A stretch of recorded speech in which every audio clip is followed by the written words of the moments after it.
saddeemi torba. Mina duukaa jedha Waaqayyo ifa kooti. Fayyina kootis.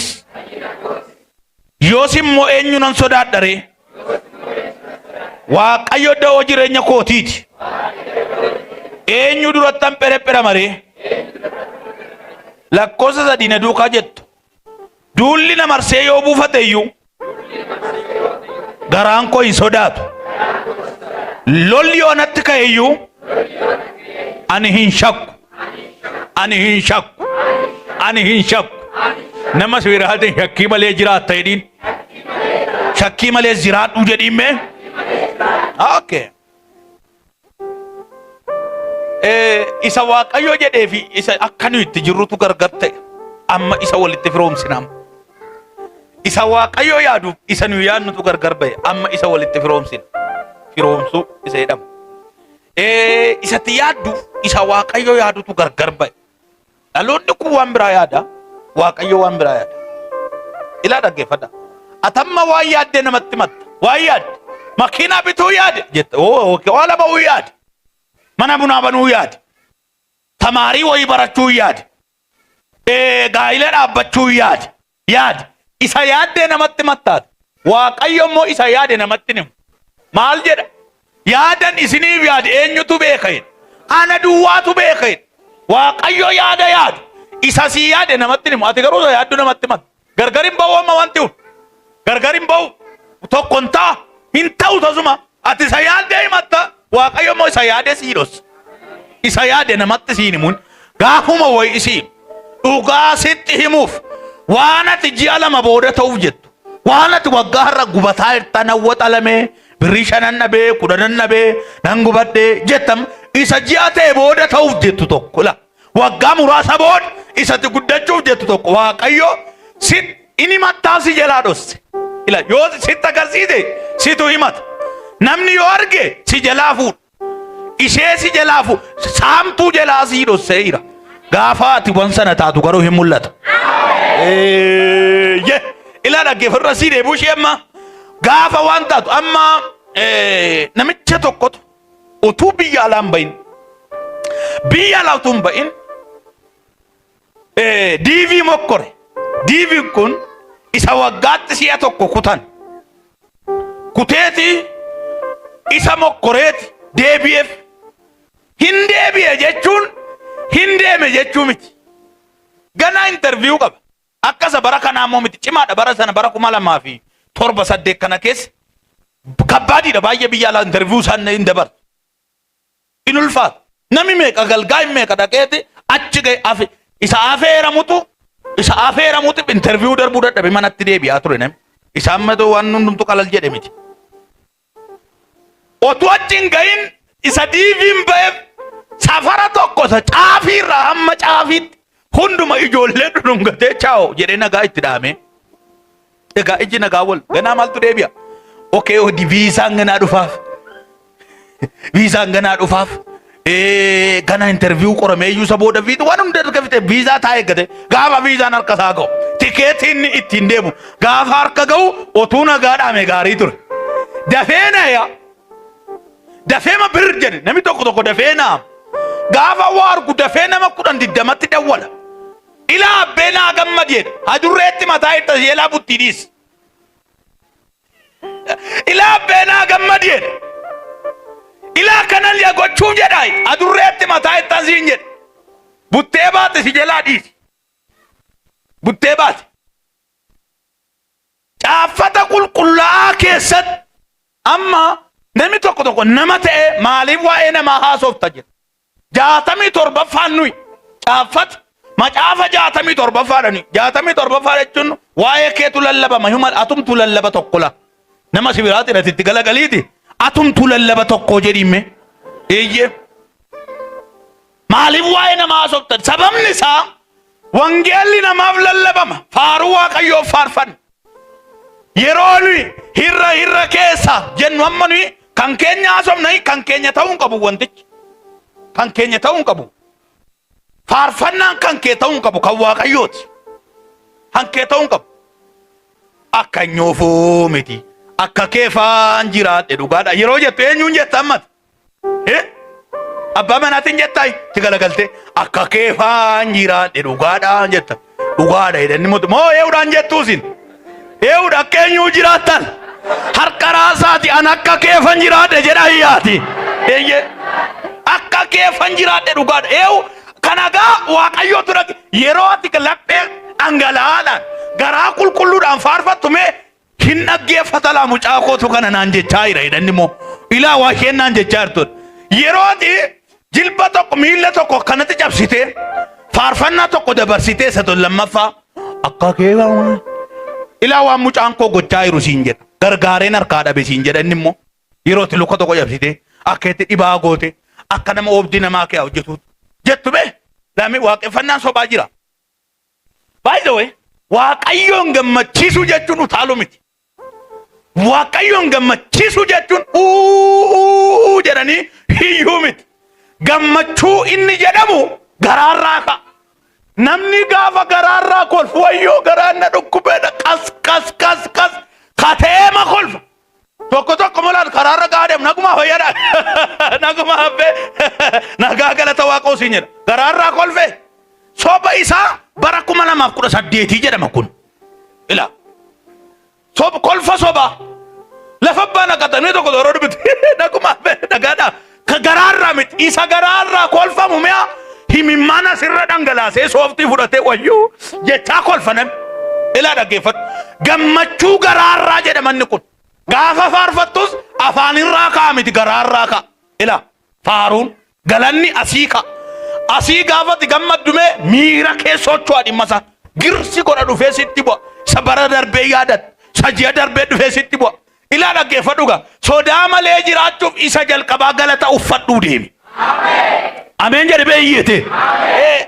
Galata. Waaqayyo ifa kooti jedha. Maal kootis jedhamu fayyina kootis. Waaqayyo ifa kooti fayyina kooti. Kanaaf iyyuu eenyuun sodaadharee jedha. Sodaa addunyaa kana tokko dukkana lammaffaa dhukkuba. Ilaa isheen kuni waan sodaachiftu addunyaa kana baay'ee rakkifteedha. Daawit qoricha kana lamaan qaba. Dukkanaa fi ifa qaba. Homaa tokko narratti badaa. Agaadhuma narratti tabalaashaa na dhiisee sokka barana kiyaadhuma kaardiin itti guutaa dhaqi waajjira ibsaa dhaqi soolaarii itti qabiif dantiin itti galagashi biiftuu itti galagashi aduu fudhatu hin qabu of danda'a ifa of danda'ee gadi ba'aaf harka keetti ol qabime ifti sii ba'u of danda'aadha. Nambadee hin jirtan osidoo ifti sii ba'u of danda'aadha yaa. Kanaaf iyyuu sodaa dukkanaa jalaa ba'eera. Maafin sodaannu isa jedhuuf ani qannoon maafin sodaattu yoo jette na gaafatte sodaa dukkanaan qabuan. Sababni isaa mucaa ifaati. Ifti koommoo Yesuus Kiristoos. Narratti hin baduu narratti hin dhumuu dhagaan fixuu baran fixuu yeroon fixu. Sidduma malee inni hin dhumu hin jedhe. Nama si biraatiin isa sidduma malee inni hin dhumu hedhiin. Hin sodaadhuu jedhe lama. Sodaa addunyaa kanaati. Ibsaa yoo bade otuu duqalka isaa isa deekee otuma teessan ibsaa guddaan bayetu jiru. Lib jedhee gaafadhu jedhe nama hundumaatu iyya. Maaliif maal sodaate? Dukkana sodaate. Dukkana sodaate. Ilaa sodaa dukkanaa sitti. Ijoolleen dukkana jaallattu. Ijoollee Waaqayyo isinaa eebbisumee waan isinitti hima. Ijoollee xixinnoo laala annan bu'a dur yeroo korraasin anaa jiree ifaa bula. Baadiyaan naa jedhee ifaa bula. Dukkanan jaalladhu. Daa'ima baattan kana tokko laalaame hin jaallatan dukkana. Wayyoo jedhu yeroo ibsaan badu.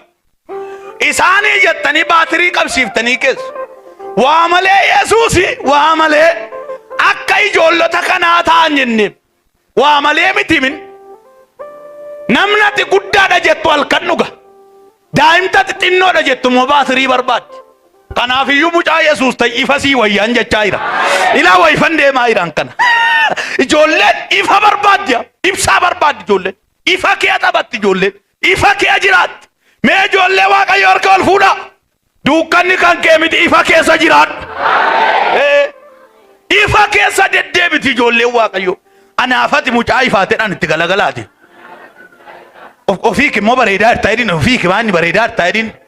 Maqaan kaanii maqaa harka ol fuudhika. Tokko natti hoggeeraa jedha gaaddiduu hokkaatiin diriireedha. Harka ol fuudhiitti ani mucaa ifaati jedhee iyyita. Maaloo seetan kanan jaallatu. Ila seetan akkanan jaallatu ati moo kana jechuu jibbita. Ilaati makiinaa duwwaa sii galasi. Fooqii duwwaa sii gala. Paaspoortiin sun rukutameera utuu enne wambariin lama wal duukaa ka'ee yoon 800 galmaa hin qalladdaati. Qalladdaati mucaa ifaati ati. Ati mucaa Ameerikaa miti. Ati mucaa Dubaayii miti. Ati mucaa Itoophiyaa miti. Ati kan Oromiyaa miti. Ati mucaa Waaqayyooti. Eenyummaan kee lammummaan kee samiirra jira yee. Gandi waraqaa beeka samiin dhiiga beeka. Ajajajajajajaja. Dhiiga maaraan qabu dhiiga Oromoon qabu dhiigi Faranjiin qabu dhiigi dhiiga.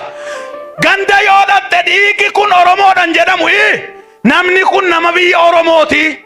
Jiraataa ganda kanaati jedhama. An jiraataa ganda kanaa miti. Dhiifama naa godhaa. An jiraataa waaqarraati. As taa'in samii jiraadhaan. Mee warri na duukaa jirtan asuma taa'in samii jiraadha jedhame. Ani mucaa ifaati jedhaa raajaagaa. Balgodi kuti meeshaalee abbaan. Mucaa ifaati bakka. Akkasitti seexanni duddaa jita yeroo takkeetti.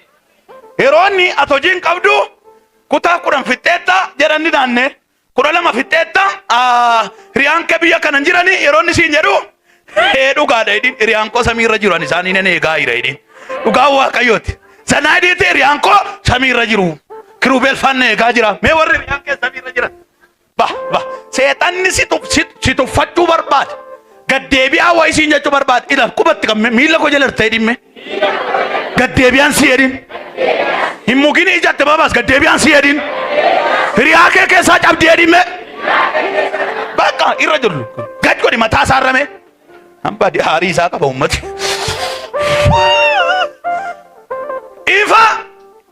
ifa kooti jedhe lammaffaa dhukkuba nami tokko dhukkubsataadha akka dhukkubsatu garuu hin beeku dhukkuba addunyaa kana ila qorichi isaa Yesuus garuu immoo nan dhukkubuedha. Otuu maayikirooskooppii leensii waaqayyootiin yookiin leensii jechuun ija agartuudha. Ija waaqayyootiin addunyaan kun gaafa ilaalamtu dhukkuba qabdi. Dhukkuba addunyaa kanaatiif immoo qorichi Yesuus. Ilaa dhaggeeffadhu.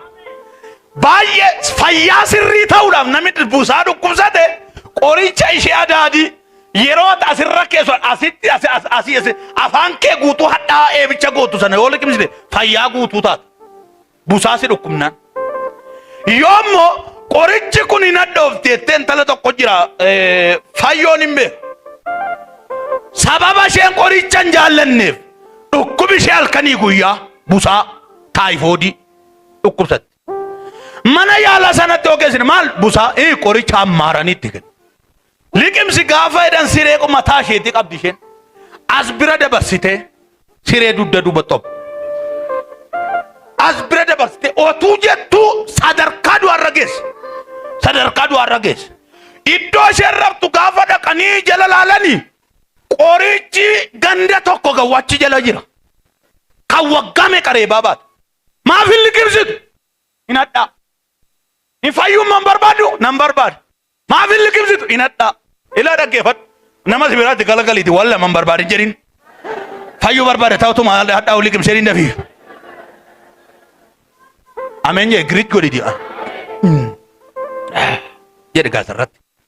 Ishi otuu yaalamtuu qoricha waan diddeef isuma sirrii kaa jettee duutu itti dadhabaa waan turaniif qoricha waan diddeef namni illee sirriitti boofin dhaban.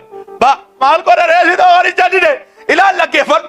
Yoo waan gaariin hojjettu ta'ellee boo'ichi kee akka fookkisu beeki namni sii boo waan jedhu dhaba. Dhaloota kana waan jennu dhabne amma. Yoo namni dhaloonni kun yoo inni du'e maal jennee boonyaa fi seedhu ani hin beeku ani.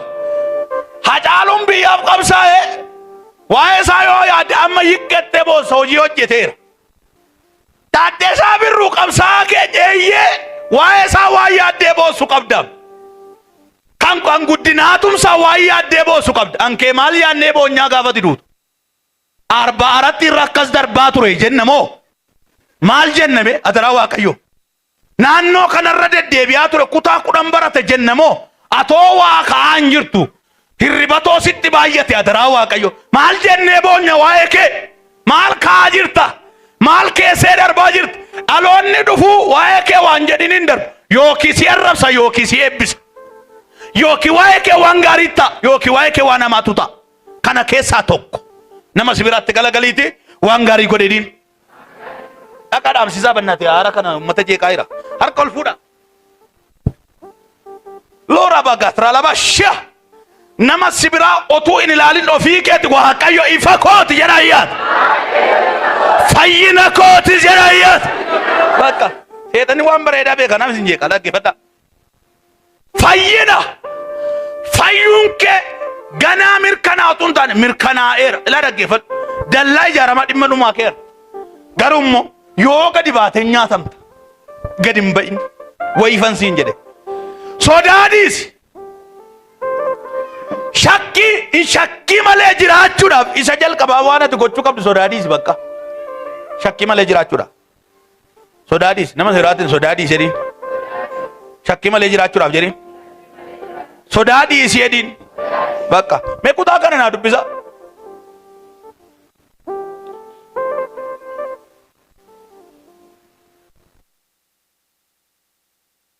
meeshi kutaa biraan nan isuma amma lakkoofsa sadii dubbisime isuma amma lakkoofsa sadii 27 faarsaa 27 lakkoofsa sadii ilaa dhaggeeffadhu gaala amma kuni waan baay'ee nama sodaachisu duulli nama marsee yoo buufate iyyuu garaan koo hin sodaatu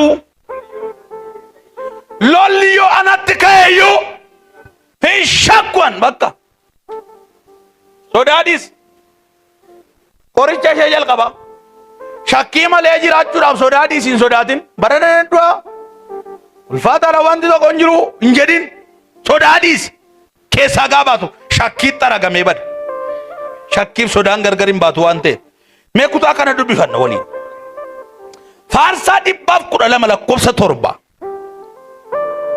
mee baasii aleeti faarsaa 112 lakkoofsa 7 Ibroota boqonnaa 10 lakkoofsa 35 ati immoo baasi qoricha isa lammaffaa shakkii malee jiraachuudhaaf qorichi tokkoffaan sodaa dhiisuudha qorichi inni lammaffaan waaqayyoon amanachuudha sodaa dhiisuudhaaf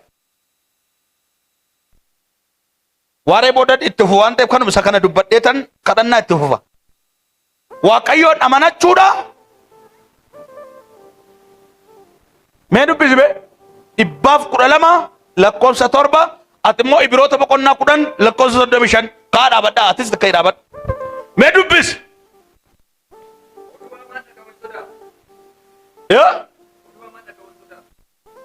oduu hamaa dhaga'u waan kee baay'ee cima beektaa irra tarta ishi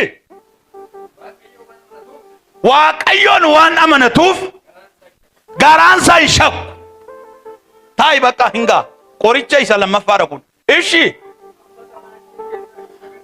ammas amanachuu keessan isa gatii guddaa qabu sana hin gatinaa kanuma jedha bakka qoricha keessa laku inni ammaa qoricha keessa nama seeraatti galagale jedhin sodaa dhiisuuf jedhin shakkii malee jiraachuuf jedhin shakkii malee hojjechuuf jedhin shakkii malee barachuuf jedhin shakkii malee tajaajiluuf jedhin qorichi jalqabaa sodaa dhiisuudha qorichi lammataa waaqayyoon amanachuudha aameen jedhe harka walitti rukuti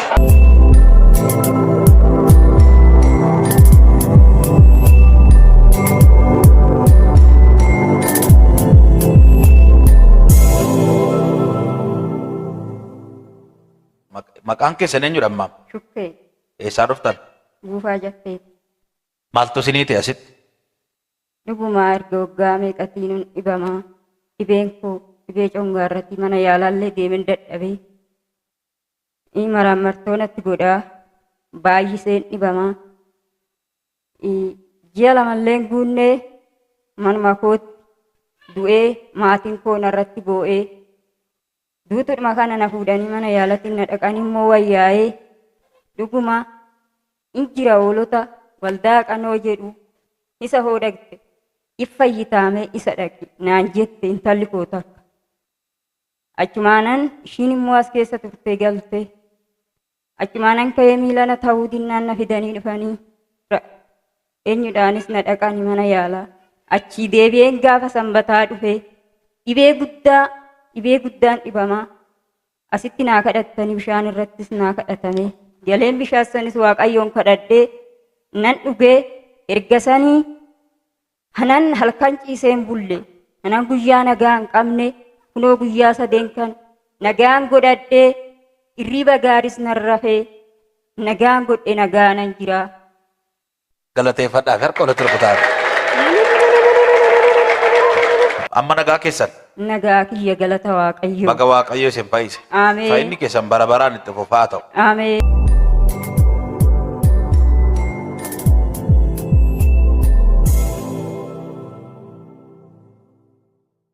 Maqaan keessan eenyummaa? Firtii dheeressa. Maaltu isinii ta'e asitti? Asitti naa kadhattanii baay'een dhiphadha waa'ee mucaa koo da'umsatti jirti. Baay'een ittiin rakkachaa jira. Anatti ittiin rakkattu kanatti asii darbasiin jedha waaqni jettanii na tuqxanii asirratti ol baaftanii naa kadhattanii. Waaqayyo ulfaatu nagaan dhaqeen nagaan nan galesii mucaa koo biran ga'ee. An qofa ciniinsuu ishii adda ta'ee biyyi laa boo'ee isbiin boo odoo qofan qabaatii sa'aatii tokko keessatti Waaqayyo naaf hiike. Galanni Waaqayyoon badiini ittan darbadhee itti darbee ililleedhaan Waaqayyoon galata naa gachaa jira.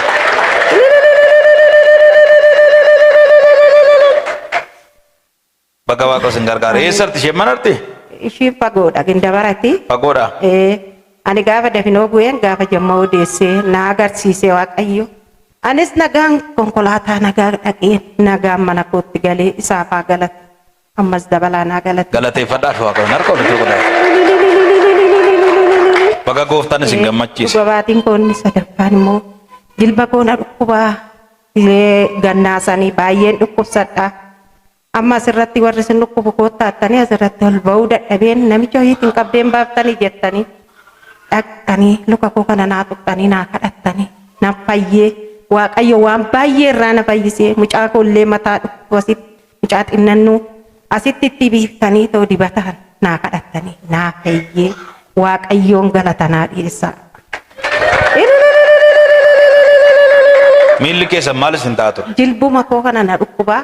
Danda'een deemu dhaqeetuma akkanumatti maramee na jalatti lafadhaa. Akkamitti dhuftan gaafa dhuftan? Okkolfattee akkan ta'in ittaan asirratti ba'uu dadhabe giddii qabaa baasaattanii jilbi sun naa fayye. Saafaa galatu dabalaa naa galateeffadhaa Waaqayyo. Baga Waaqayyo isin eege. Amiin.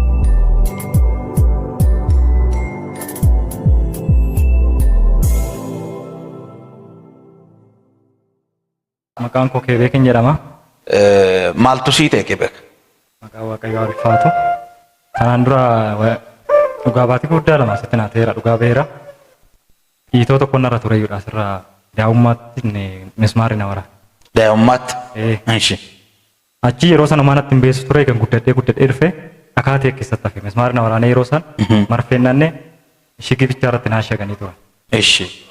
Saniin booda akkasumatti bookoo yaafee nan dhukkubuu turee kana beeke kutaa 11 yeroo ga'u na gubaa dhufe. Na gubaa dhufee hin deemne yeroo sanis mana yaalaas hin deemne. Amma sirmaa as ga'ee kan dhufe arras maatiinis dhaqinaan jedhu garuu naqanii booda sirmatti dhessee uffannoo na tuqqinu na guba.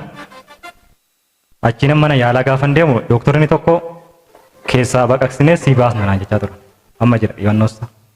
Sii baasna irraa naan jedhanii achiin nan deebi'e bakka ishee dheetaan doktora bira dhannaan immoo sirman tuqsiisini yoonni kun si tuqame harkeessiin hojjetamu opereeshinii taate keessaa sii baasnan isa dhakaatee keessaa fi kana harkatuun hojjetuudhaan yoonni ba'e. Hin bahu akkasuma jettee waan jedhaniiti yaalli xiqqoo kanarraa kaaseen marfee si waraanaa naan jedhe hin deebi'a ammaaf marfichaan qabu naan jedhe asitti yeroo toora kadhataa irratti xoomofsa gada naamna tureera dhugaa baatii nan ba'an jedha garuu nurraa fudhan ture asitti. Warri dhiitoo sanirra jiru zayitii kanas dibadhaa dhiitoonni sirnaa badame namni ittanitti asitti hin baanen garuu achuma kadhannaadhaan keessatti natti maa turtanii zayitii asitti kadhatan irratti sammuu harkaan tuqaan ture. Achumaan namicha inni deebii naan jedhe sanitti ji'a sadiin booda dhufa alaa dhufa naan jedhe qorichi isaa marfee tokkicha na waraanetti deebitee ji'a sadiin booda waraannatta naan jedhe. Isa sanis amanee fudhadhee nan gaafsa zayitisti dibadhee gaafan ji'a sadan dhaqee gara oliittinis waraannadhu.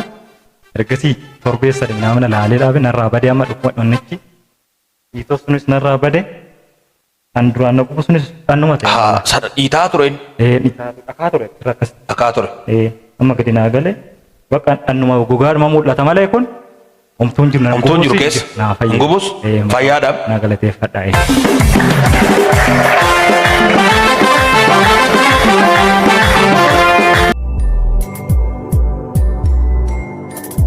Yeroo tokko airport irratti ani mechanical engineering bee qormaata darbee interview godheen ishuma tana ijaan akkanatti ganaa oduu maashinii ilaaleen na kuffisan interview airport irratti darbeen qumattis waa hunda yaalamee dabarree gaafa wannu medical screenii wanna hojjechuudhaaf ta'u qaaman akkanumatti ilaalan ijaan sallaa dubbisiif naamina jedhu gaafa ifta ilaalan Isuma eesidu. utaante naan jedhe utaante ante ilaalee naan jedhe bakka nan dhiise waanuma tokko tokkorree carroota biyya alaa kanarree namoonni baay'een nama kursiisanii yaalee ture. Kanaan milkaa waan ta'eef teeshiniin taa'u baay'ee bakka qormaatuma qoramu keessatti meedikaalota warri gaafatan teeshiniin Sababa dhiitaa kanaa sididu. nan qorama yeroo baay'ee nan sodaadha. Kanaan moote kanaan nan kufa feelliin ta'an jira nan dhiisaa ture abdiin kudha sirumaa hojii fa'aa yeroo baay'ee yookaan dorgomu meedikaalicha sanaan kufan jira bakka. Waaqayyo na galateeffadha. Waaqayyo araara baay'iseef galateeffadhaafi. Bakka gooftaan si gargaara. Ameen.